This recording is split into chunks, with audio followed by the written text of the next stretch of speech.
Swayam Prabha. Digital India. Educated India.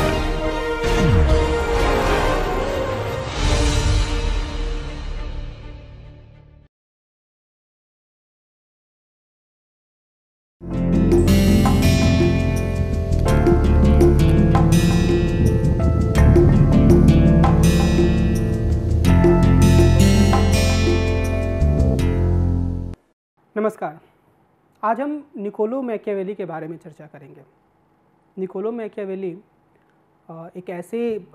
चिंतक या सिद्धांतकार के रूप में प्रसिद्ध हैं जिन्होंने यथार्थवाद की एक रूपरेखा रखी। निकोलो मैकियावेली 15वीं सदी के मध्य में उनका जन्म होता है और 16वीं सदी के शुरुआती 3 दशकों तक वो इस दुनिया में रहते हैं। उनकी जो पुस्तक द प्रिंस जो उन्होंने लिखी 16वीं सदी के दूसरे दशक में, उसके बारे में माना जाता है कि वह यथार्थ राजनीति का, यानी कि राजनीति कैसे की जानी चाहिए, शासक को किस तरीके की रणनीति अख्तियार करनी चाहिए, उसके बारे में उसे एक सजीव चित्रण माना जाता है या सबसे ही प्रभावकारी अनुभववादी अध्ययन के रूप में देखा जाता है। तो इस लिहाज से मैकियावेली एक बहुत ही महत्वपूर्ण चिंतक है। एक ऐसे चिंतक जो उस दौर में हुए जहाँ पर हम कह सकते हैं कि आधुनिकता का दौर एक तरीके से आरंभ हो रहा था और वो अपने समय की बहुत तरह की जो घटनाएं थीं या परिस्थितियां थीं उनसे प्रभावित हुए और उसी रूप में उन्होंने अपने विचारों को प्रस्तुत किया। हम यह समझने की कोशिश करेंगे आज की पूरी चर्चा में कि मैकियावेली के विचारों के प्रमुख तत्व कौन कौन से हैं और उनको हम किस तरीके से समझ सकते हैं, उनके बारे में एक आलोचनात्मक समझ कैसे बना सकते हैं। आज की जो पूरी परिचर्चा है उसमें सबसे पहले हम मैकियावेली के समय की पृष्ठभूमि की बात करेंगे। उसके बाद मैकियावेली का जीवन परिचय रहेगा जिसके बारे में हम समझेंगे कि वो उनका जन्म कब हुआ और किन परिस्थितियों में उन्होंने अपना जीवन गुजारा, किन परिस्थितियों में अपना लेखन का काम किया। उसके बाद हम प्रिंस का वर्च्यू और फॉर्चूना, ये जो वर्च्यू और फॉर्चूना का जो पूरा एक उनका सिद्धांत है उसको हम समझने की कोशिश करेंगे। ख़ास तौर पे वर्च्यू या सद्गुण की जो पूरी अवधारणा है जो ग्रीक समय से चलती आ रही थी, उस समय से लेकर और ईसाई धर्म के आने के समय से के बाद से लेकर मैकियावेली तक उसमें किस तरीके के बदलाव आते हैं उसे हम समझने की कोशिश करेंगे। मैकियावेली और मानव प्रकृति और शक्ति की अवधारणा को हम समझेंगे। नागरिक सद्गुण या सिविक वर्च्यू के बारे में जो उनके विचार हैं और जो स्वतंत्रता के बारे में उनके विचार हैं, ख़ास तौर पर उन्होंने जो एक रिपब्लिकन राज्य की जो कल्पना की उससे संबंधित हैं, उसे हम समझेंगे। और उसके बाद वो किस तरीके से धर्म को देखते हैं उस पर हम विचार करेंगे और उसके बाद हम उनके राजनीतिक दर्शन की कुछ समस्याओं को रेखांकित करने का प्रयास करेंगे और अंत में निष्कर्ष के रूप में हम कुछ बिंदुओं पर बात करेंगे। मैकियावेली एक ऐसे चिंतक थे जिन्होंने क्या होना चाहिए के स्थान पर अनुभववाद और यथार्थवाद पर बल दिया। इस तरह वे प्राचीन और मध्यकालीन चिंतन से अलग आधुनिक चिंतन की आधारशिला रखते हैं। उनकी यह प्रवृत्ति मोटे तौर पर 14वीं सदी के आखिर से 15वीं सदी तक चली पुनर्जागरण की गहन बौद्धिक बदलावों को दर्शाती है। पुनर्जागरण से प्रभावित विद्वानों को मानवतावादी चिंतकों के रूप में जाना जाता है जिन्होंने मध्यकालीन प्रवृत्तियों को नकारा, और जिन प्रवृत्तियों को उन्होंने नकारा उसमें जो सबसे बुनियादी प्रवृत्ति थी वो ये थी कि किस तरीके से हम यथार्थ को देख सकते हैं। यानी कि यथार्थ को देखने का एक तरीका यह था कि यह पहले से निश्चित किसी चीज़ को प्रतिबिंबित कर रहा है जो ईश्वर के द्वारा तय की गई है, या फिर हम इसे तर्क, बुद्धि और विवेक के माध्यम से समझें। एक तरीका यह था कि जो भी चीज़ें हमारे सामने हैं, हमारे जीवन में हैं, उसकी व्याख्या जो चर्च ने दी है उसको ही मान लिया जाए, और दूसरा था कि मनुष्य अपने विवेक का उपयोग करे, अपने रीज़न का उपयोग करे और इसके माध्यम से वो इन सारी चीज़ों की व्याख्या करे। अब मध्य युग में जो पहली प्रवृत्ति थी उसी का बोलबाला था, लेकिन पुनर्जागरण ने पुराने प्राचीन ग्रंथों को पढ़ने और मनुष्यों में अपने विवेक का उपयोग करने की प्रवृत्ति को बढ़ावा दिया। और मैकियावेली का चिंतन भी इसी चीज़ से या इसी तरह की सोच से प्रभावित था। इस दौर में काफ़ी बदलाव हुए जिन्होंने आर्थिक उद्यमी की अवधारणा रखी, और ये जो उद्यमी या आर्थिक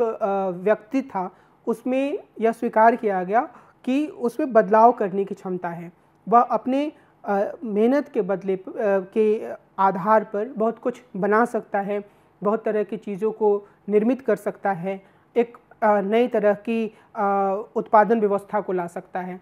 कुछ हद तक हम ये कह सकते हैं कि ये वह दौर था जब कुछ कुछ आविष्कार शुरू हुए थे और ऐसा लगने लगा था कि ऐसे यंत्रों का आविष्कार किया जा सकता है जिसके माध्यम से उत्पादन में काफ़ी बढ़ोतरी हो। हालांकि उसका पूर्ण रूप आगे की शताब्दियों में सामने आता है, लेकिन वह भी एक बदलाव का दौर शुरू हो चुका था और इसके साथ ही राजनीतिक उद्यमी की अवधारणा भी उभर कर सामने आई। मैकियावेली ने इसे अपने रचना में मूर्त रूप दिया। धर्म सुधार आंदोलन ने भी चर्च को चुनौती दी। जब हम थॉमस एक्विनास की बात कर रहे थे तो वहाँ पर मैंने बहुत ही संक्षेप में कौंसिलर आंदोलन की चर्चा की थी, जिसमें यह कहा गया था कि पोप की सत्ता को ही नहीं माना जाना चाहिए, बल्कि उसके स्थान पर यह माना जाना चाहिए कि जो ईसाई धर्म के विभिन्न प्रतिनिधि हैं, जो उसकी एक कौंसिल है चर्च की, वो पोप की द्वारा कही गई बातों को या अलग अलग तरह के प्रस्तावों पर विचार करे और फिर उसके निर्णय को माना जाए। और उसके बाद मुझे उम्मीद है कि आप लोगों को इसके बारे में थोड़ी बहुत जानकारी होगी कि मार्टिन लूथर ने एक नए तरह से धर्म को देखा और उन्होंने कैथोलिक चर्च के भीतर फैले भ्रष्टाचार की आलोचना की और उन्होंने यह कहा कि कैथोलिक चर्च में जो पादरी हैं, जो बिशप हैं, जो कार्डिनल हैं या खुद पोप जो हैं, वो इस तरीके से व्यवहार करते हैं मानो वो ईश्वर और इंसान के बीच की एक कड़ी हों और उनके बगैर जो व्यक्ति है, जो इंसान है, वो ईश्वर तक नहीं पहुंच सकता है। और इस आधार पर फैले बहुत तरह के भ्रष्टाचारों की मार्टिन लूथर ने आलोचना की और फिर उसके बाद उन्होंने एक नई धारा, एक नए पंथ, एक नए संप्रदाय जो कि ईसाई धर्म के भीतर ही था, प्रोटेस्टेंट धर्म, उसकी शुरुआत की। और ये प्रोटेस्टेंट जो धर्म था उसने भी एक तरीके से व्यक्ति की क्षमता को रेखांकित किया। उसने ऐसा किस तरीके से किया? उसने यह कहा कि व्यक्ति को ईश्वर से मिलन करने के लिए, ईश्वर से संपर्क करने के लिए किसी मध्यस्थ की ज़रूरत नहीं है, यानी कि किसी चर्च की या फिर किसी पादरी की या फिर किसी कार्डिनल की या किसी पोप की ज़रूरत नहीं है।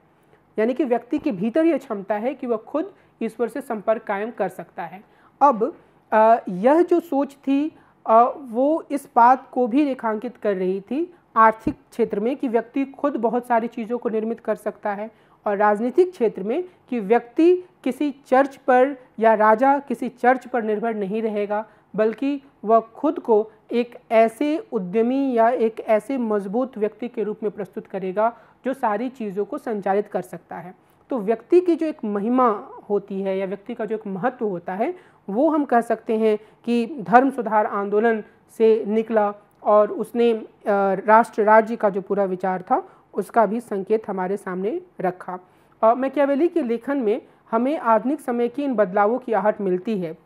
लेकिन वे पूरी तरह से इन बदलावों को सामने नहीं रखते। इस लिहाज से वे एक संक्रमणकालीन चिंतक के रूप में आते हैं और यह भी कहा जाता है कि वे मध्य युग और आधुनिक युग की दहलीज पर खड़े हैं, उसकी चौखट पे खड़े हैं और उनका एक पैर मध्य युग में है और दूसरा पैर आधुनिक युग में। वो आधुनिक युग की तरफ देख रहे हैं, लेकिन सारी तस्वीरें उनके सामने स्पष्ट नहीं हैं। अगर हम मैकियावेली के जीवन की बात करें तो मैकियावेली का जन्म फ्लोरेंस में हुआ था। वे फ्लोरेंस के एक साधारण परिवार से आते थे। 1469 में उनका जन्म हुआ। उनका परिवार अमीर या कुलीन तंत्रीय नहीं था। उनके पिता वकील थे और उन्होंने अपने बेटे की शिक्षा का पूरा ध्यान रखा। मैकियावेली ने यूनिवर्सिटी ऑफ फ्लोरेंस से ह्यूमैनिटीज़ या मानविकी में अपनी शिक्षा पूरी की।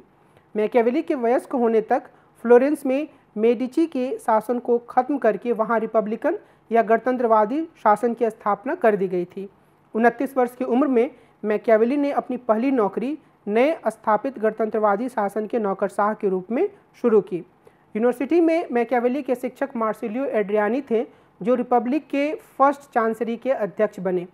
शायद उनके जोर देने पर ही मैकियावेली को सेकंड चांसरी का सचिव बनाया गया। यह माना जाता था कि फर्स्ट चांसरी विदेशी मामलों को देखेगा और सेकंड चांसरी घरेलू मामलों और घरेलू नौकरशाही के काम पर नज़र रखेगा। लेकिन जब जून 1498 में मैकियावेली की इस पद पर नियुक्ति हुई तो उस समय तक दोनों के काम काफ़ी हद तक एक दूसरे से मिल चुके थे। इसलिए मैकियावेली को भी फ्रांस, स्पेन, वेटिकन जैसे बहुत से स्थानों में रिपब्लिक के प्रतिनिधि के रूप में भेजा गया। 1512 में रिपब्लिक का पतन हो गया और फिर से मेडिची शासन की स्थापना हो गई, यानी कि एक तरह से राजतंत्र की स्थापना हो गई। मैकियावेली को गिरफ्तार कर लिया गया और उन्हें मौत की सज़ा देने का फैसला हो ही गया था, लेकिन खुशकिस्मती से उन्हें माफ़ी दे दी गई। उन्हें फ्लोरेंस के बाहरी इलाकों में उनके फार्म में निर्वासित कर दिया गया। यहीं पर उन्होंने कई पुस्तकों की रचना की जिनके लिए वे काफ़ी प्रसिद्ध हैं, और इनकी कुछ प्रमुख पुस्तकों में हम द प्रिंस को रख सकते हैं जो 1513 में उन्होंने लिखी थी, और उसके प्रकाशन वर्ष को लेकर थोड़ा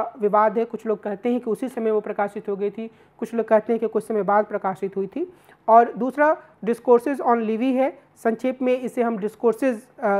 के रूप में बार बार उद्धृत करेंगे। इसके अलावा आर्ट ऑफ वॉर और हिस्ट्री ऑफ फ्लोरेंस इनकी प्रमुख रचनाएं थीं। असल में जब मैकियावेली के हम लेखन पर विचार करेंगे तो हम इस चीज़ को स्पष्ट रूप से देखेंगे कि मैकियावेली अपने समय में हो रहे बदलावों से काफ़ी प्रभावित थे और उन्होंने एक नए तरीके से राजनीति को देखने का नज़रिया सामने रखा। और उनके लेखन में हम दो भाग भी देख सकते हैं, एक भाग जो द प्रिंस में सामने आता है और दूसरा भाग जो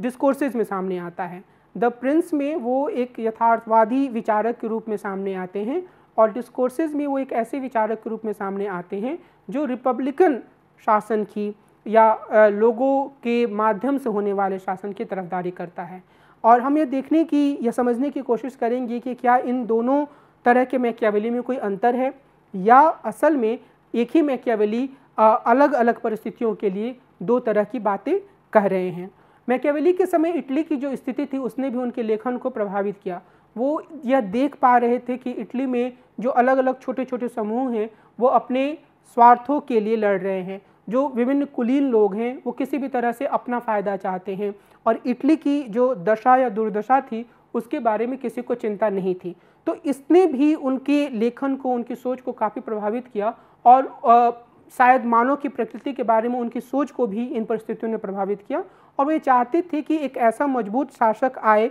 जो कि एक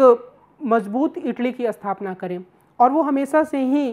एक रिपब्लिकन सोच के व्यक्ति थे। जब रिपब्लिकन शासन था तो वो अलग अलग नौकरशाही के पदों पर रहे। बाद में जब राजतंत्र आता है तो उन्हें पूरी तरीके से न सिर्फ पद से हाथ धोना पड़ता है बल्कि उन्हें ज़िंदगी का खतरा भी पैदा हो जाता है, वो निर्वासित हो जाते हैं। तो वो उन्होंने ये देखा था कि शायद राजतंत्र होने पर कई तरह के बुरे परिणाम भी होते हैं या हो सकते हैं, और वो इस लिहाज से रिपब्लिकन शासन के समर्थक थे। लेकिन एक खास परिस्थिति में जो उनके समय में थी, उन्होंने प्रिंस को या शासक को कुछ खास तरीके की सलाह दी जिसके माध्यम से वह अपने स्वार्थ के लिए जीवन जी रहे लोगों के बीच अपनी सत्ता को स्थापित कर सकता है और पूरी व्यवस्था को एक सही या नई दिशा में ले जा सकता है। इस संदर्भ में उनका वर्च्यू और फॉर्चूना का जो पूरा सिद्धांत है वह काफ़ी महत्वपूर्ण है। क्विंटन स्किनर यह कहते हैं कि द प्रिंस ने अपने समय में शासकों को सलाह के रूप में लिखी जाने वाली पुस्तकों में एक महत्वपूर्ण योगदान दिया, लेकिन इसने इस शैली को भी एक क्रांतिकारी स्वरूप प्रदान किया। तो हमें द प्रिंस के बारे में यह बात याद रखने की ज़रूरत है कि यह वह दौर था जिसमें बहुत तरह की विचारक ऐसी रचनाएं लिखते थे जिसमें कि वह जो शासक होते थे उन्हें वो सलाह देते थे कि वह किस तरीके से ज़्यादा प्रसिद्धि, ज़्यादा सफलता हासिल कर सकता है। लेकिन प्रिंस की विशेषता यह थी कि उसमें, आगे हम इस बात को ज़्यादा स्पष्टता से देखेंगे, कि उसमें इस शैली को पूरी तरीके से बदल दिया गया। और ये पूरी शैली थी उसमें जो अलग अलग तरह के लेखक होते थे वे इस बात पर भी सहमत होते थे कि जिस राजा को या शासक को सम्मान, महिमा, प्रसिद्धि हासिल करनी चाहिए उसके रास्ते की जो मुख्य बाधा उसकी फॉर्चून या उसका किस्मत होता है। जो मनमानी करने वाली देवी फॉर्चूना द्वारा शासित होता है। तो ये एक अवधारणा थी फॉर्चून का, यानी कि किसी की किस्मत जो है वो किस्मत की देवी फॉर्चूना के हाथों में रहती है और उसी के द्वारा कई तरह की समस्याएं पैदा की जाती हैं, जिसके कारण जहाँ कुछ शासक तो सफलता हासिल कर लेते हैं पर बहुत से शासक सफलता हासिल नहीं कर लेते हैं। प्रिंस या शासक अपने वर्च्यू के विकास के माध्यम से महिमा और प्रसिद्धि पाने के लक्ष्य को हासिल करने के लिए फॉर्चूना से उभर सकता है या उसके द्वारा पैदा की जाने वाली बाधाओं से आगे जा सकता है। वर्च्यू या सद्गुण से इन लेखकों का, यानी कि मैकियावेली के अलावे जिन लोगों ने उपदेशात्मक लेखन किया, उन लेखकों का अर्थ था कि जो ग्रीक समय का जो कार्डिनल वर्च्यू था, यानी कि जो प्रमुख वर्च्यू था, प्रमुख सद्गुण थे, न्याय, विवेक, संयम और पौरुष। और इसके बारे में हम लोगों ने जब हम सुकरात को या प्लेटो को पढ़ रहे थे या एरिस्टोटल को पढ़ रहे थे तो हमने देखा था, और हमने यह भी देखा था कि कुछ हद तक अरस्तु ने इसके अर्थ में बदलाव भी किया था। लेकिन यहाँ हमें यह याद रखने की ज़रूरत है कि मैकियावेली के अलावा जिन लोगों ने वर्च्यू और फॉर्चूना की बात की, जिन लेखकों ने, उन्होंने वर्च्यू के अर्थ के संदर्भ में यह कहा कि इसमें ग्रीक समय के जो मुख्य वर्च्यू या मुख्य सद्गुण थे वो शामिल होते हैं, और इसके साथ ही ईसाई सद्गुण यानी कि दया और क्षमा जैसे सद्गुण भी शामिल होते हैं। तो उनका यह कहना था कि प्रत्येक शासक को इन सद्गुणों को अपने भीतर विकसित करने का प्रयास करना चाहिए, और ऐसा करने पर वे जो फॉर्चूना यानी कि जो किस्मत की जो देवी होती हैं उसे प्रसन्न कर सकते हैं।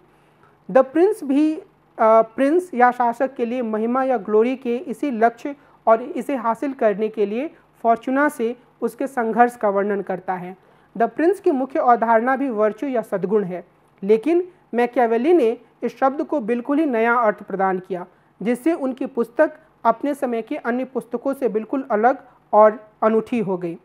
एक प्रिंस या शासक को अपने नगर राज्य को महान बनाने के लिए या अपने देश को महान बनाने के लिए वर्च्यू या सद्गुण से युक्त होना चाहिए। मनुष्यों की दुनिया फॉर्चूना से शासित होती है, जो मनमाने तरीके से काम करती है। ये जो दो पहलू हैं वो पहले के लेखों में भी मौजूद हैं, और जो मैकियावेली हैं वो भी इसकी बात करते हैं। लेकिन मनुष्य जो हैं वो फॉर्चूना की उपेक्षा नहीं कर सकते हैं, शासक फॉर्चूना की उपेक्षा नहीं कर सकते हैं, क्योंकि फॉर्चूना यानी कि जो किस्मत की देवी हैं उसी के पास वे सारी वस्तुएं होती हैं जो हमें किस्मत से मिलती हैं या जिसे मनुष्य चाहता है, मसलन महिमा, प्रसिद्धि, संपत्ति। इसलिए मैकियावेली यह कहते हैं कि मनुष्यों को अपने भीतर ऐसे गुणों का विकास करना चाहिए जो देवी जो किस्मत की हैं फॉर्चूना, वो उन्हें उसके पक्ष में कर सकें, यानी वो अपने भीतर ऐसे गुण लाएं जिससे किस्मत की देवी खुश हो सके। मैकियावेली यह मानते हैं कि वर्च्यू फॉर्चूना द्वारा पेश की जाने वाली किसी भी आकस्मिक स्थिति का सामना करने की क्षमता है। यदि हम उसका सामना करने के लिए अच्छी तरह तैयार रहेंगे तो वह हम पर मुस्कुराएगी और हमें अपने रास्ते पर आगे बढ़ने देगी। और मैकियावेली इस बात पर जोर देते हैं कि उनका जो एक वर्च्यू की जो उनकी संकल्पना है वह अन्य संकल्पनाओं से अलग है, क्योंकि जो स्टोइक और स्केप्टिक्स जैसे थिंकर थे उन्होंने फॉर्च्यून की वस्तुओं को हे दृष्टि से देखा और उन्हें मनुष्य की आत्मा और स्वास्थ्य के लिए अप्रासंगिक माना। लेकिन मैकियावेली यह मानते हैं कि संपत्ति और महिमा फॉर्च्यून द्वारा दिए जाने वाले दो सबसे महत्वपूर्ण उपहार हैं और मनुष्यों की खुशी के लिए आवश्यक हैं। मैकियावेली के अनुसार एक प्रिंस या शासक को आकस्मिक स्थिति का सामना करने के लिए तैयार रहना चाहिए। इसके लिए उसे खुद को इस तरह तैयार करना चाहिए ताकि वह हर परिस्थिति के अनुसार खुद को बदलते हुए व्यवहार करे। और यहाँ हम इस बात पर ध्यान दे सकते हैं, हमें इस बात को याद रखने की ज़रूरत है कि जो मैकियावेली की वर्च्यू की संकल्पना है वो अन्य वर्च्यू की संकल्पनाओं से इस लिहाज से अलग है कि वो यह नहीं कहते हैं कि कुछ खास तरीके के सद्गुणों को विकसित करना है। वो ये कहते हैं कि हर परिस्थिति के लिए हमें तैयार रहना है, हमारे भीतर इस तरीके की क्षमता आए कि हम हर परिस्थिति के लिए तैयार रहें, और जब हम मेहनत करेंगे या उस परिस्थिति के अनुसार काम करेंगे तो जो किस्मत की देवी फॉर्चूना है वो हम पर खुश होंगी। और यहाँ हम अरस्तु और मैकियावेली के बीच में अंतर को भी देख सकते हैं। अरस्तु कहते हैं कि आदत के द्वारा मनुष्य एक दूसरी प्रकृति हासिल करते हैं जो उनमें एक सद्गुण युक्त सोच लाता है और उनमें नैतिक तरीके से काम करने का सामर्थ्य पैदा करता है। इसके विपरीत मैकियावेली यह तर्क देते हैं कि सद्गुण युक्त होने का अर्थ केवल उसी स्थिति में सत्य बोलना है जब परिस्थितियां इसकी मांग कर रही हों, लेकिन यदि आवश्यक हो तो धूर्तता और चालाकी से भी काम किया जाना चाहिए। ऐसा काम करने में हमें समर्थ होना चाहिए। एक प्रिंस के पास अपने शहर या राज्य का सही तरह से प्रशासन करने के लिए इस तरह का लचीलापन होना चाहिए,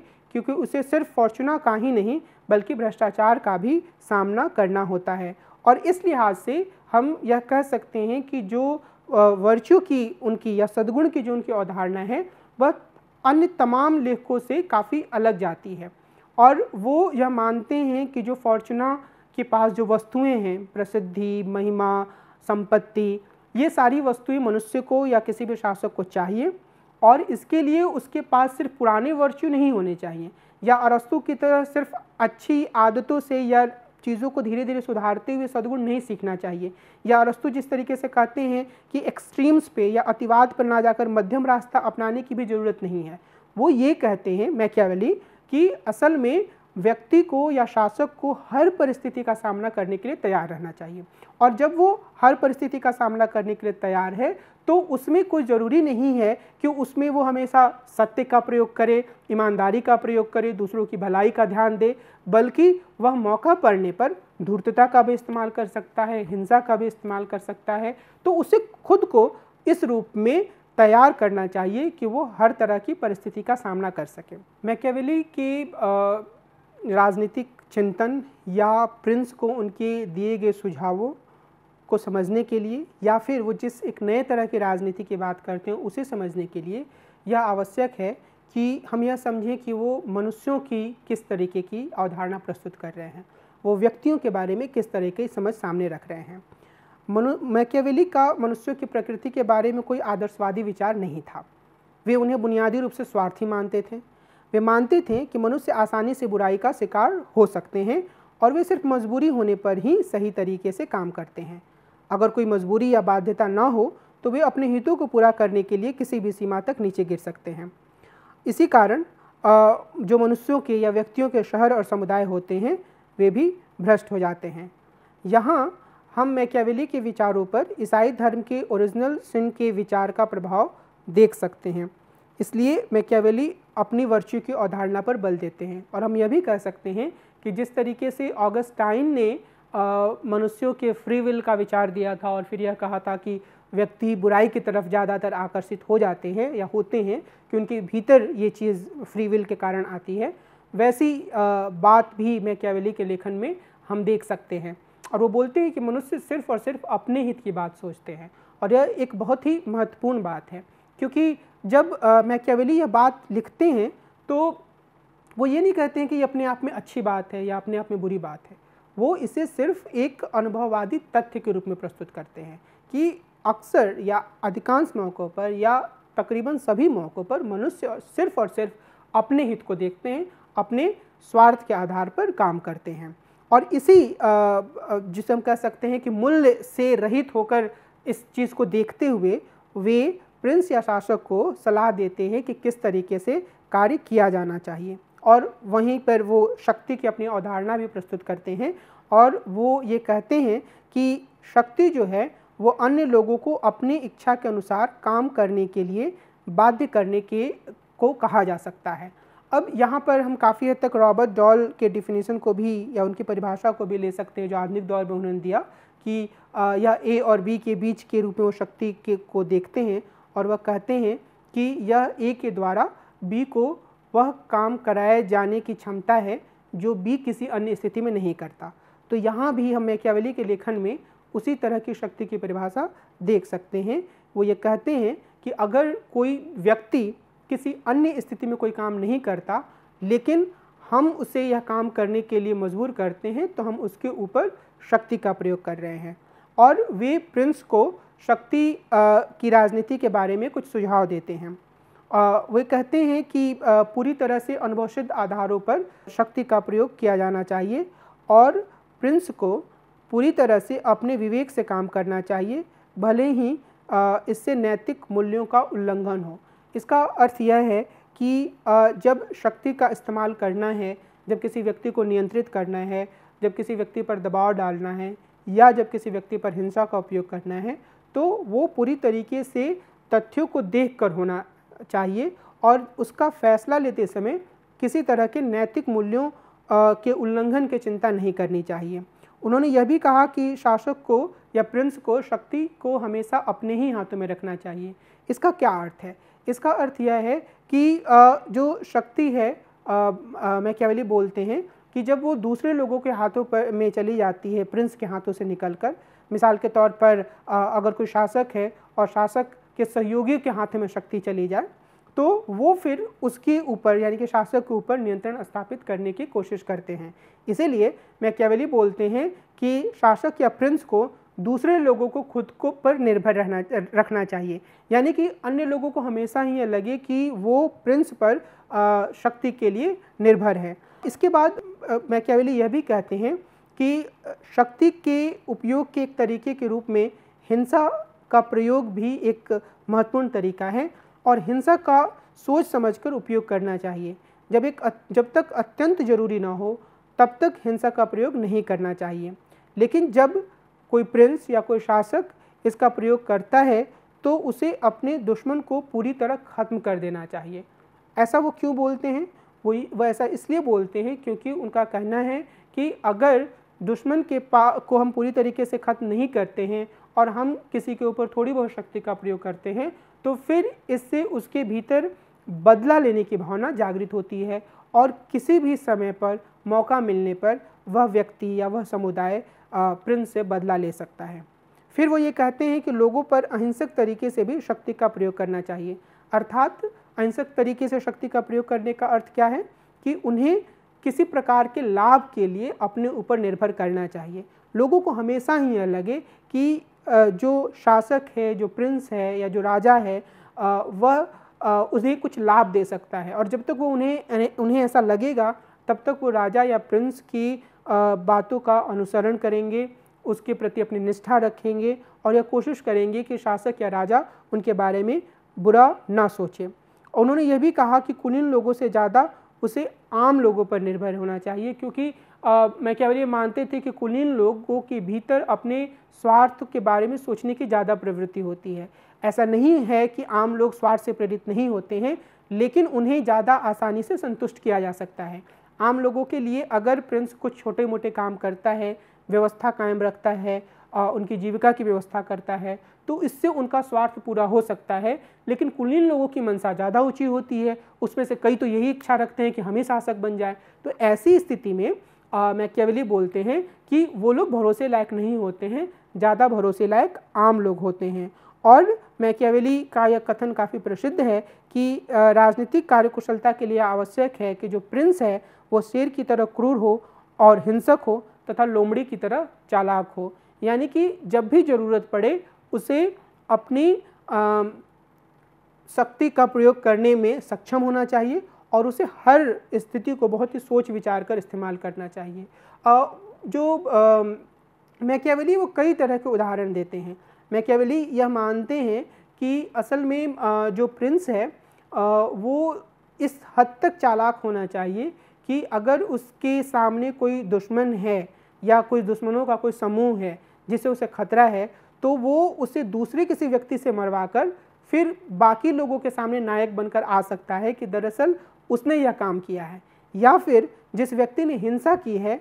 प्रिंस के कहने पर, प्रिंस उसी व्यक्ति की हत्या करके लोगों के सामने नायक के रूप में आ सकता है। यानी कि वो प्रिंस को कई तरह से जनता को मोहने का सुझाव देते हैं। वो कहते हैं कि वो इस तरीके से काम करे कि जनता उससे मौका पड़ने पर डरे भी और कई अन्य समय पर वह उसके ऊपर भरोसा भी रखे। और जो मैकियावेली हैं उनकी जो ये पूरी अवधारणा है प्रिंस के काम के बारे में, वो उनका ये कहना है कि ये एक असाधारण परिस्थितियों के लिए है और इन्हीं असाधारण परिस्थितियों में प्रिंस को शक्ति के आधार पर लोगों को नियंत्रित करने और उनके साथ व्यवहार करने की कोशिश करनी चाहिए। अगर वह इस तरह की कोशिश नहीं करता है तो निश्चित रूप से जो कुलीन लोग हैं या फिर जो दूसरे कई उसके दुश्मन हैं वो उसको अपने नियंत्रण में ले सकते हैं और प्रिंस बिल्कुल सही तरीके से काम करने में समर्थ नहीं हो पाएगा, बल्कि वह इस तरीके के दबावों के आगे पूरी तरीके से ख़त्म हो जाएगा। इसलिए वो कहते हैं कि प्रिंस को चतुराई से और शक्ति का प्रयोग करते हुए हिंसा और क्रूरता से भी काम लेना चाहिए। लेकिन निश्चित रूप से कम हिंसा और क्रूरता के मामले में हमें यह ध्यान रखना होगा कि मैकियावेली हर समय हिंसा करने की तरफदारी नहीं करते हैं। वो ये कहते हैं कि बहुत ही सोच समझकर इसका इस्तेमाल किया जाना चाहिए, क्योंकि जो प्रिंस है उसका मुख्य लक्ष्य व्यवस्था कायम रखना है, लोगों पर अपना नियंत्रण कायम रखना है, और उस नियंत्रण कायम रखने के लिए उसे धर्म का भी इस्तेमाल करना चाहिए। आगे हम थोड़े विस्तार से धर्म के बारे में इनके विचारों को देखेंगे, लेकिन अभी मैं सिर्फ ये इशारा करना चाह रहा हूँ कि वो मैकियावेली खुद धर्म के विरोधी थे, उन्होंने चर्च की आलोचना की, लेकिन इसके साथ ही उन्होंने यह भी कहा कि असल में अगर लोग इस बात से खुश होते हैं कि धर्म का शासक या प्रिंस उपयोग कर रहा है या वह धार्मिक है, तो उसे लोगों को खुश रखने के लिए, उन्हें अपने नियंत्रण में रखने के लिए खुद को कई बार धार्मिक भी दिखाना चाहिए, इसमें कोई बुराई नहीं है। यानी वो इसे एक स्ट्रैटेजी के रूप में प्रस्तुत करते हैं। थोड़े विस्तार से हम इस पहलू पर आगे विचार करेंगे, लेकिन जो मैकियावेली ने विचार प्रस्तुत किया द प्रिंस में, डिस्कोर्सेज में आकर उनके यह विचार बदल जाता है। और हमें यह ध्यान रखने की ज़रूरत है कि मैकियावेली यह मानते हैं कि द प्रिंस और डिस्कोर्सेज दो अलग अलग दुनियाओं के लिए रचनाएं नहीं हैं, हाँ दो अलग अलग स्थितियों के लिए ज़रूर हैं। यानी कि एक तरह की कॉन्टिन्यूटी दोनों में है। एक ऐसी स्थिति जब समाज में अव्यवस्था हो, जहाँ पर विभिन्न तबके अपने स्वार्थ को किसी भी तरीके से पूरा करने के लिए संघर्ष कर रहे हों, तो निश्चित रूप से वहाँ पर द प्रिंस की तरह की व्यवस्था होनी चाहिए। लेकिन अगर एक ऐसी स्थिति आ जाए जहाँ लोगों का स्वार्थ काफ़ी हद तक छोटा हो जाए, यानी कि लोग सामान्य से ज़िंदगी में अपना स्वार्थ देखने लगें और उनकी महत्वाकांक्षाएं बहुत बड़ी ना हों, तो ऐसी स्थिति में एक रिपब्लिकन शासन की स्थापना की जा सकती है। और मैकियावेली इसी तरह के रिपब्लिकन शासन की स्थापना करने की वकालत करते हैं और उसके पक्ष में तर्क देने की कोशिश करते हैं। तो उनका यह कहना है कि प्रिंस के में शासक के सद्गुण पर बल दिया गया है और वो डिस्कोर्सेज में नागरिक सद्गुण पर ध्यान केंद्रित करते हैं। वे इस बात पर ध्यान केंद्रित करते हैं कि एक गणतंत्रवादी व्यवस्था में नागरिकों के पास किस प्रकार के गुण होने चाहिए। मैकियावेली एक रिपब्लिकन सरकार के पक्ष में थे। उनके अनुसार सबसे अच्छी तरह से स्वतंत्रता ऐसी सरकार में सुरक्षित रहती है जिसमें कुलीन लोग और आम लोग सत्ता में भागीदारी करते हैं। यह भी महत्वपूर्ण है कि मैकियावेली से काफ़ी पहले बहुत से विद्वानों ने इटली के नगर राज्यों के में गणतंत्रों के लाभ के बारे में विस्तार से लिखा था। डिस्कोर्सेज में मैकियावेली गणतंत्रवादी सरकार के पक्ष में तर्क देते हुए कहते हैं कि इसमें व्यक्तिगत स्वतंत्रता को कायम रखा जाता है और नगर राज्य इसी में महानता को प्राप्त करता है, लेकिन यहाँ व्यक्तिगत स्वतंत्रता का अर्थ आधुनिक अर्थों में स्वतंत्रता नहीं है। यानी कि वे लोगों को बहुत बड़ी सीमा तक बोलने की या विचार व्यक्त करने की आज़ादी नहीं देते हैं, और वे व्यक्तिगत स्वतंत्रता को परिभाषित करते हुए कहते हैं कि यह संपत्ति रखने और पारिवारिक जीवन का आनंद उठाने से संबंधित है। एक रिपब्लिक में स्वतंत्रता को ज़्यादा खतरा नहीं होता है, लेकिन यह आवश्यक है कि यहाँ के नागरिक सद्गुणों का प्रदर्शन करें। और नागरिक सद्गुणों का मतलब नागरिकों द्वारा अपने कर्तव्यों का निर्वहन है। और वे यह कहते हैं, तो निश्चित रूप से उनकी जो ये पूरी स्वतंत्रता की अवधारणा है वह आधुनिक स्वतंत्रता की अवधारणा नहीं है, जहाँ पर व्यक्ति सामाजिक प्रथाओं की पूरी तरीके से या समाज में मौजूद किसी भी चीज़ की या शासन व्यवस्था की खुलकर आलोचना कर सकते हैं, बल्कि इसमें बुनियादी रूप से इस बात पर ध्यान दिया गया है कि व्यक्ति किस तरीके से अपने पारिवारिक जीवन का लाभ की खुशियों को महसूस करें और इसके साथ ही वे अपने पास संपत्ति रखें। मैकियावेली मानते हैं कि नागरिक सद्गुण जो होते हैं वे कुलीनता और संपत्ति में निहित नहीं हैं, बल्कि यह साझा हित या कॉमन गुड के में योगदान करने से संबंधित हैं। एक गणतंत्र या रिपब्लिक तभी कायम रह सकता है जब ऐसे साझा या सामान्य हित को बढ़ावा दिया जाए। तो वो एक तरीके के कॉमन गुड के कॉन्सेप्शन को आगे बढ़ाने पर जोर देते हैं, जिससे हर व्यक्ति खुद को जुड़ा हुआ माने, हर व्यक्ति को यह लगे कि उसका जो अपना स्वार्थ है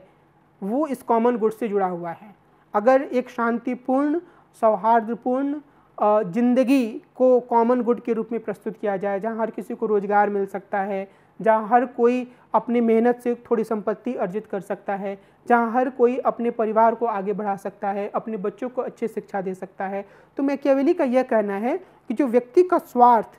जो कि अव्यवस्था की स्थितियों में एकदम बहुत ही अव्यवस्थित तरीके से आगे बढ़ता है, अव्यवस्था के तरीके के समय में वो एक तरीके से सीमित हो सकता है। मुख्य तर्क यहाँ पर क्या है कि जब अव्यवस्था की स्थिति होती है, हर व्यक्ति डरा होता है और वो अपने लिए या तो बहुत ज़्यादा हासिल करने की कोशिश करता है या फिर वो उसके पास जो है उसे किसी तरीके से बचाने की कोशिश करता है, और इस लिहाज से वो चीज़ें एक तरीके से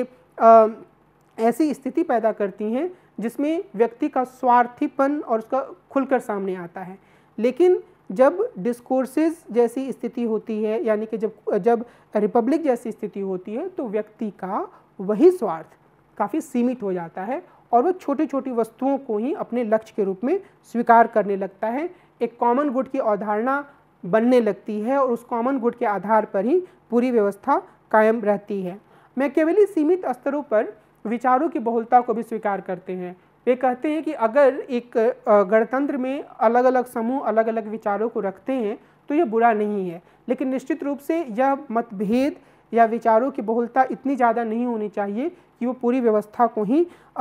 खतरा पैदा कर दे। एक अन्य महत्वपूर्ण बात है कि वो ये कहते हैं कि इस तरीके की रिपब्लिक में,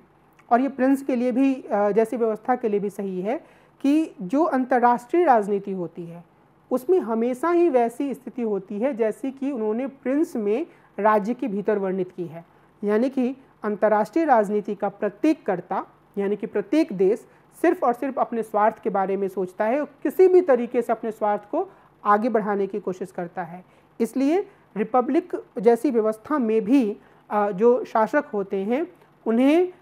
उसी तरीके से विदेश नीति के संदर्भ में काम करना चाहिए जैसा कि उन्होंने यह उपदेश दिया है कि प्रिंस में देश के भीतर की व्यवस्था में खुद शासक या प्रिंस करे। यानी कि उसे शक्ति के प्रयोग को लेकर बहुत ही जागरूक होना चाहिए और इस तरीके से कोशिश करनी चाहिए कि बाकी सारे देश उसकी शक्ति को समझें और उसके प्रभाव के अनुसार काम करें। अगर वह ऐसा नहीं करता है तो अन्य देश उस पर हावी होने की कोशिश कर सकते हैं। तो वो शक्ति की जो अवधारणा है उसको अभी भी अंतर्राष्ट्रीय संबंधों के लिए कायम रखते हैं। एक रिपब्लिक में भी नागरिक शहर या राज्य को महानता की स्थिति तक ले जाने के लिए अपनी प्रतिभा के अनुसार योगदान देंगे, ऐसा मैकियावेली मानते हैं। चूँकि इन्हें किसी प्रिंस या शासक के मनमाने व्यवहार का खतरा नहीं होगा, इसलिए ये अपने शहर को बेहतर बनाने में योगदान देने से नहीं झिझकेंगे। मैकियावेली मानते हैं कि स्वतंत्र शहर या देश ही महानता को प्राप्त कर सकते हैं। ऐसे स्थानों में जनसंख्या ज़्यादा होगी और लोग स्वतंत्र रूप से विवाह करेंगे। उन्हें संतान पैदा करने में किसी प्रकार की दिक्कत नहीं होगी, क्योंकि उन्हें यह पता होगा कि उनकी संतान दास नहीं बल्कि स्वतंत्र नागरिक होगी जो अपनी प्रतिभा के बल पर आगे जा सकती है। तो मैकियावेली यह मानते हैं कि स्वतंत्र देश की संपत्ति में तेज़ी से वृद्धि होगी, वहाँ के लोग अपनी स्वतंत्र हैसियत के कारण ज़्यादा मेहनत करेंगे, हर कोई उन वस्तुओं को उत्पन्न करना चाहेगा जिसे वह चाहता है और जिसका वो शांतिपूर्वक उपभोग कर सकता है। कुल मिलाकर अगर हम डिस्कोर्सेस को समझें, जैसा कि मैंने पहले इशारा किया है या जैसे मैंने पहले स्थापित करने की कोशिश की है कि डिस्कोर्सेस में जो मनुष्यों का स्वार्थ है वो उनके पारिवारिक जीवन, शांतिपूर्ण जीवन तक सीमित हो जाता है और मनुष्य को यह लगता है कि अगर एक व्यवस्था कायम रहे जिसमें वे और उनके बच्चे एक बेहतर ज़िंदगी की ओर आगे बढ़ सकते हैं तो यह उन सब के लिए अच्छा है। और इसी आधार पर जो कॉमन गुड की एक अवधारणा बनती है उससे सभी लोग खुद को जुड़ा हुआ महसूस करते हैं। यानी द प्रिंस से लेकर डिस्कोर्सेस तक मनुष्यों की जो मूल प्रवृत्ति है उसके बारे में मैकियावेली अपने विचारों को नहीं बदलते हैं। हाँ, उनका यह जरूर कहना है कि द प्रिंस एक खास स्थिति में मनुष्यों के स्वार्थीपन को ज़्यादा खुले रूप में आने की दास्तान प्रस्तुत करती है और वह बताती है कि मनुष्यों के ऐसा हो जाने पर उन्हें कैसे नियंत्रित किया जाना चाहिए। और डिस्कोर्सेस में यह बताया गया है कि जब एक सामान्य स्थिति हो, जब एक कॉमन गुड की अवधारणा हो, तो मनुष्य कैसा व्यवहार करते हैं और उनके भीतर किस तरीके के नागरिक सद्गुण होने चाहिए। नागरिक सद्गुण में जो एक महत्वपूर्ण बात है वो ये कि मैकियावेली यह बोलते हैं कि नागरिक सेना जैसी भी एक चीज़ होनी चाहिए और उसमें सैन्य अधिकारियों के बजाय नगर या राज्य को हमेशा ही एक नागरिकों की सेना बनानी चाहिए जिसमें नागरिक शामिल हों, नागरिकों को सैन्य प्रशिक्षण मिले और यह उनके कर्तव्य से भी जुड़ा है। यानी हर नागरिक का यह कर्तव्य है कि वह अपने राज्य या अपने देश या अपने शहर जहाँ भी वो रह रहा है उसकी सुरक्षा के लिए काम करें। और उन्होंने यह कहा, मैकियावेली ने कहा कि प्रत्येक नागरिक का यह कर्तव्य है, यानी कि यह एक सिविक वर्च्यू है कि वह अपने देश या समाज की सुरक्षा करे और इस कर्तव्य से वह कभी भी पीछे ना हटे, अपने स्वार्थ से वो हमेशा ही देश को आगे रखे। वे नागरिकों को यह सुझाव भी देते हैं कि वे अपने नैतिक मान्यताओं को देश के लिए अपने काम में बाधक ना बनने दें, यानी कि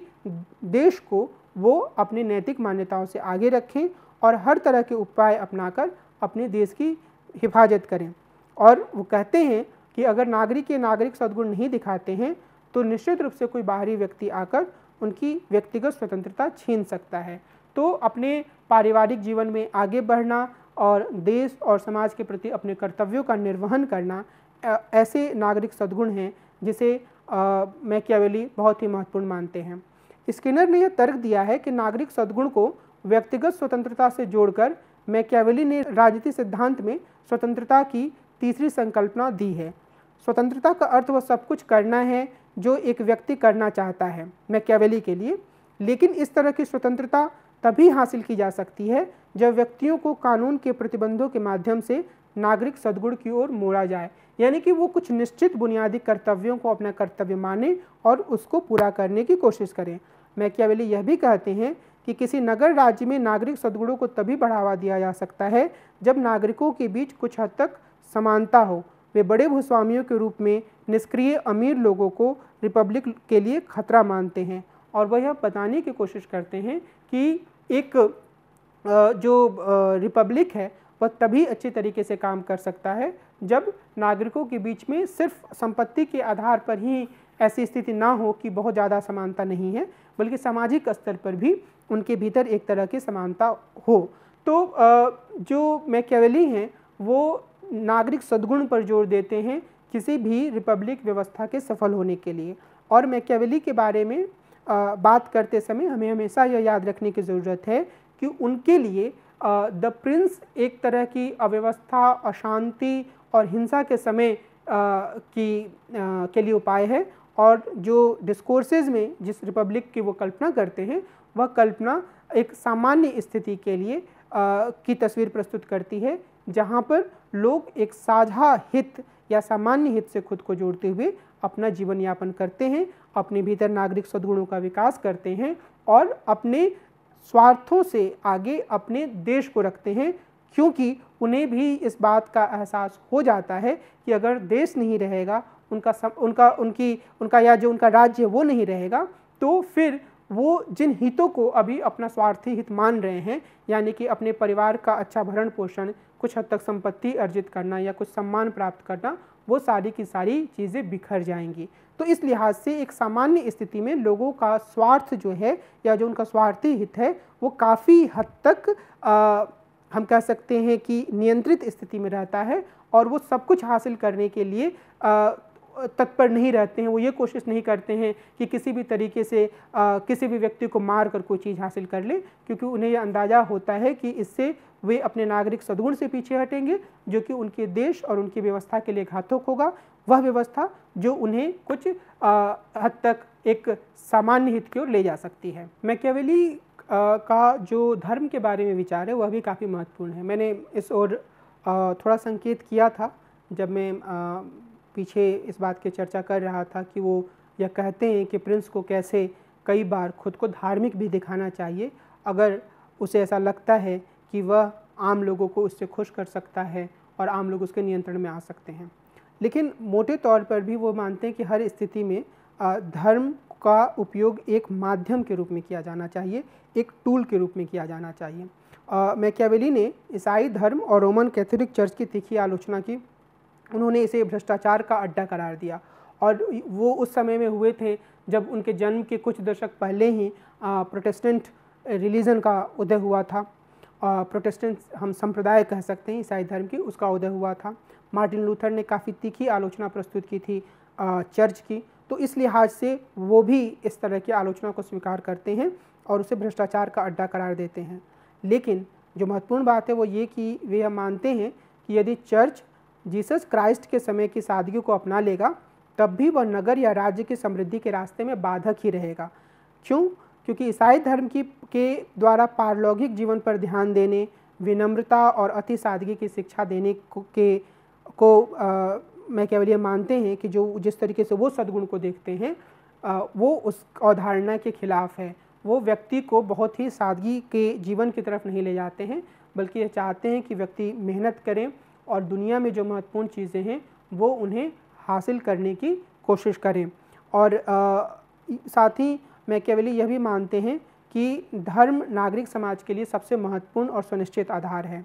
ऐसे में यह प्रश्न उठता है कि मैकियावेली धर्म को महत्वपूर्ण क्यों मानते हैं?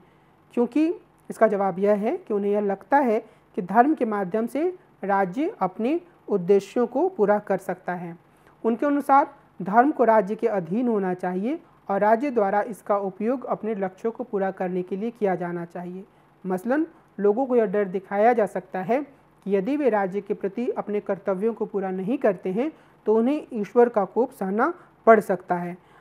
वे स्पष्ट तौर पर लिखते हैं कि जहाँ जनता अशिक्षित होती है वहाँ धर्म का उपयोग करना आसान होता है। ऐसे स्थानों में जनता को धर्म का भय दिखाकर कानून का पालन करवाना आसान होता है। सत्य की एक व्यवस्था के रूप में मैकियावेली की धर्म में कोई रुचि नहीं है, वे सिर्फ राज्य के लिए इसका उपयोग करना चाहते हैं। काफ़ी हद तक हम यह कह सकते हैं कि मैकियावेली एक सेकुलर विचारक के रूप में धर्म को देखते हैं और धर्म के बारे में उनके ये विचार इसलिए महत्वपूर्ण हैं क्योंकि हम काफ़ी हद तक इन विचारों को अपने समय में धर्म की स्थिति से भी जोड़ सकते हैं। हम ये देख सकते हैं कि बहुत सारी चीज़ों को स्वीकार करने के लिए लोग तैयार नहीं होते हैं, लेकिन अगर उसे धर्म के नाम से जोड़ा जाए या फिर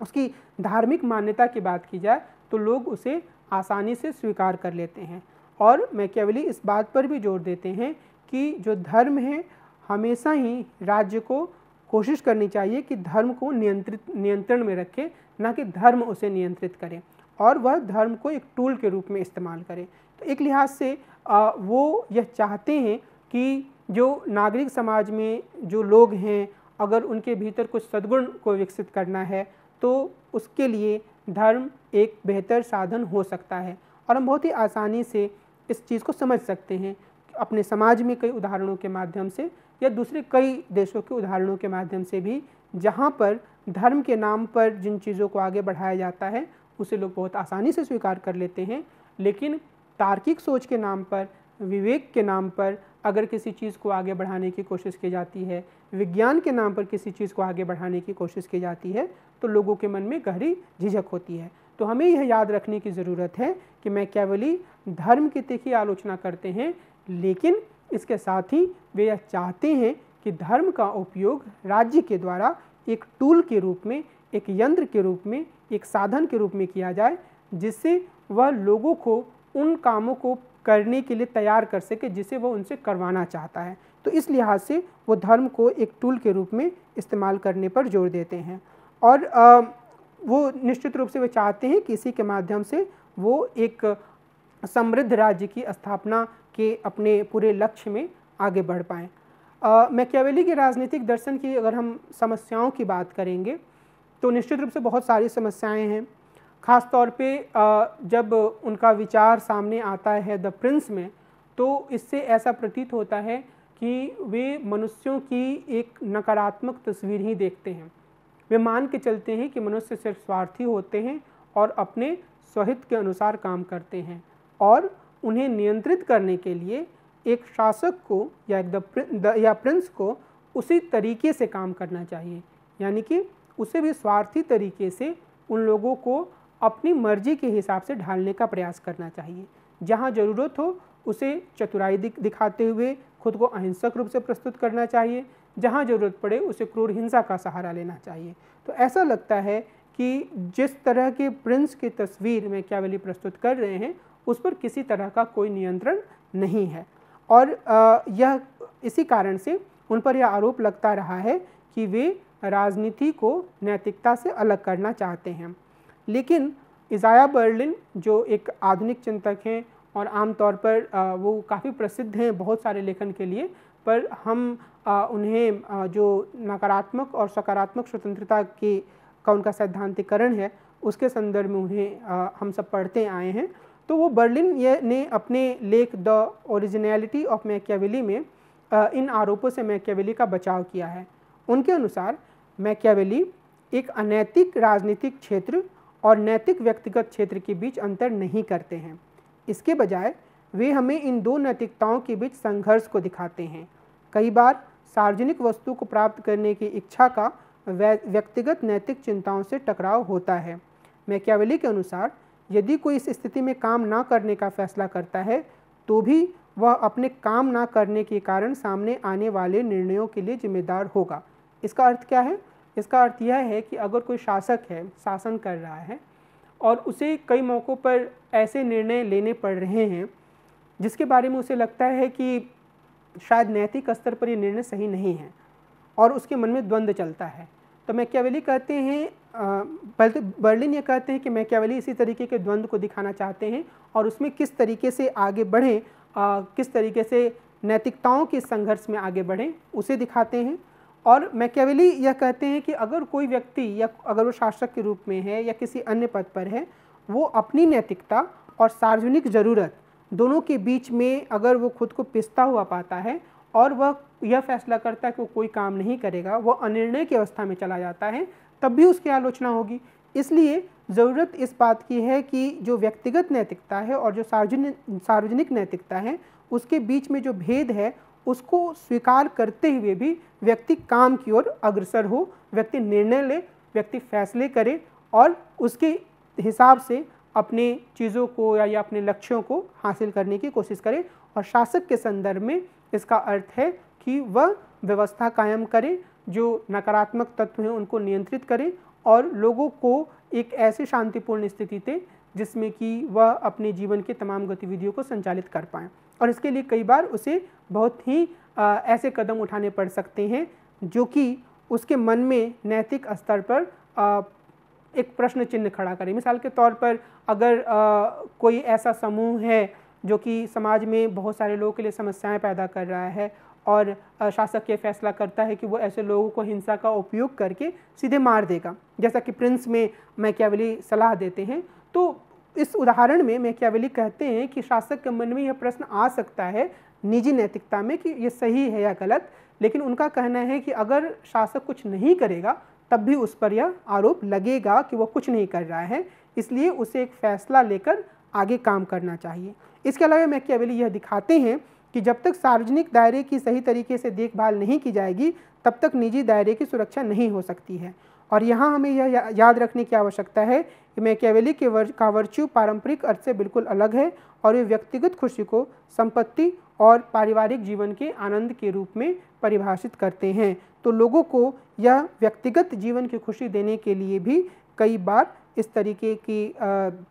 से कार्रवाई करने की आवश्यकता होती है। मैकियावेली का एक प्रमुख आलोचना यह भी होती है कि कम से कम वो प्रिंस के रूप में शक्ति को एक हाथ में संकेंद्रित कर देते हैं और शायद वे मानते हैं कि कोई सामान्य स्थिति इस तरह के संकेंद्रण से आएगी और उसके बाद रिपब्लिक की स्थापना हो जाएगी। लेकिन मानव इतिहास में हमें यह पता चलता है कि जब भी इस तरीके के शासक उभरकर सामने आए हैं जिन्होंने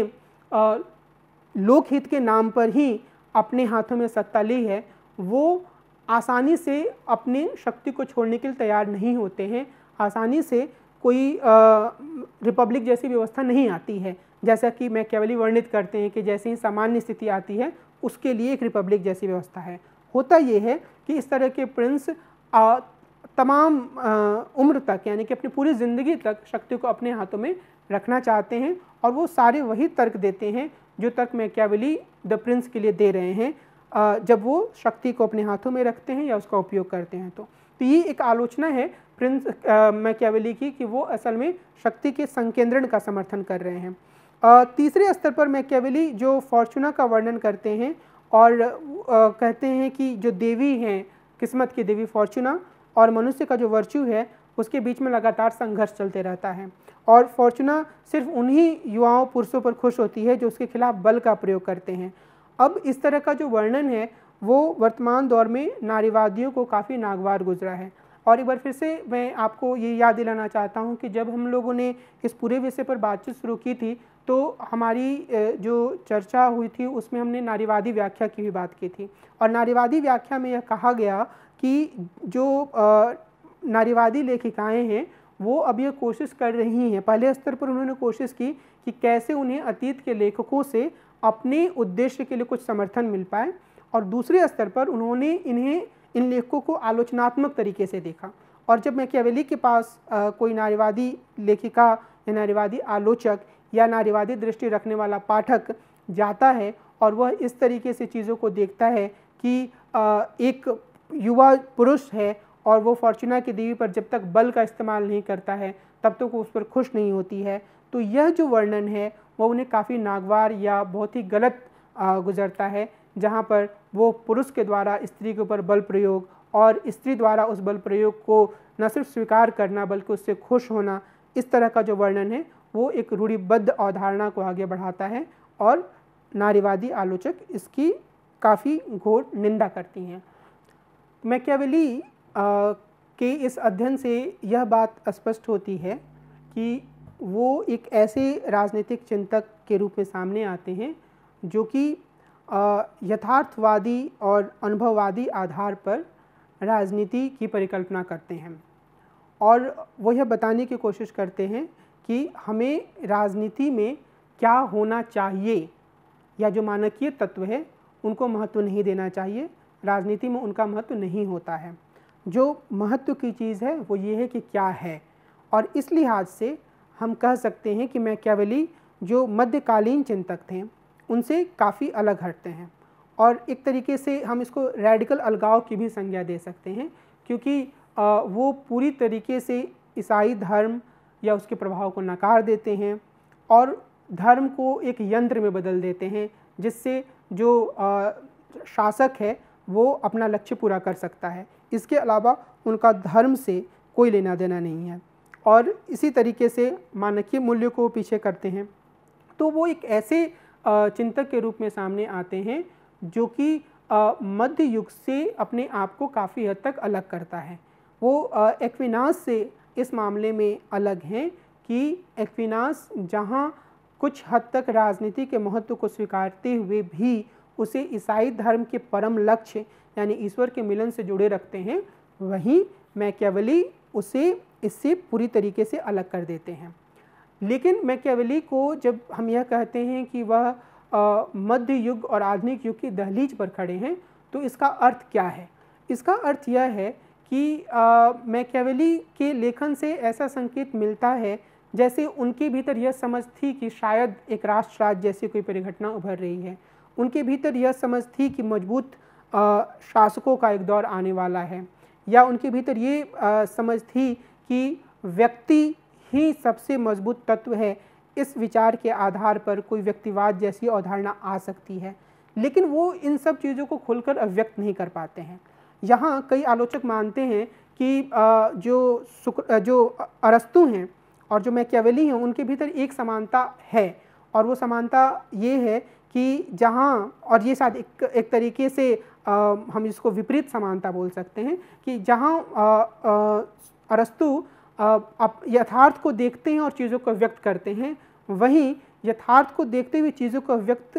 करने के बावजूद मैकियावेली उन चीज़ों की ओर संकेत कर देते हैं जो भविष्य में आने वाली थी। और इसके अलावा वो अरस्तु की तरह वो भी संपत्ति में समानता होने, यानी पूरी समानता नहीं पर बहुत ज़्यादा समानता ना होने का समर्थन करते हैं। लेकिन मैकियावेली उन सभी चीज़ों की पूर्ण तस्वीर प्रस्तुत नहीं कर पाते हैं जो आने वाले समय में राजनीतिक चिंतन की दुनिया में और विश्व की राजनीति में या फिर पश्चिमी दुनिया की राजनीति में आने वाली थी। और इस लिहाज से वो एक ऐसे व्यक्ति के रूप में सामने आते हैं जो कि मध्य युग से एक रैडिकल अलगाव रखने के बावजूद पूरी तरह से आधुनिक युग में नहीं आते हैं। और मैकियावेली की चर्चा आज भी होती है, ख़ास तौर पर इस लिहाज से कि उन्होंने किस तरीके से नैतिकता की आलोचना की और या कम से कम उसे प्रश्नांकित किया बहुत गहरे रूप में, और एक ऐसा सिद्धांत प्रस्तुत किया जो कि अनुभववाद के आधार पर शक्ति को ध्यान में रखते हुए